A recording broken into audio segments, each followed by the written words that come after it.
Odamlar bor, mehnat qiladi. Bola chaqam bu narsa qilib olay deb turib, yaxshi kiymaydi, yaxshi yemaydi, o'ziga qaramaydi. Ertaga bolalarim oyoqqa tursa, bolalarim rohati bilan yuraman deb.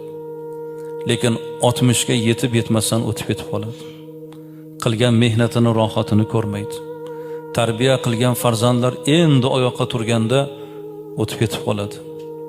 Shuning uchun mana safimizda yoshi ulug' otalar, nafaqa yoshidagilar, 70, 80, 80 dan oshgan mana otalar, sizlar Allohni suygan bandasiz.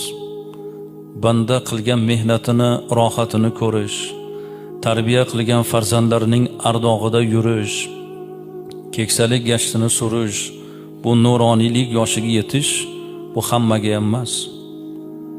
Va mana shu yoshga yetish faqat sababi sog'ligini e'tibordan emas.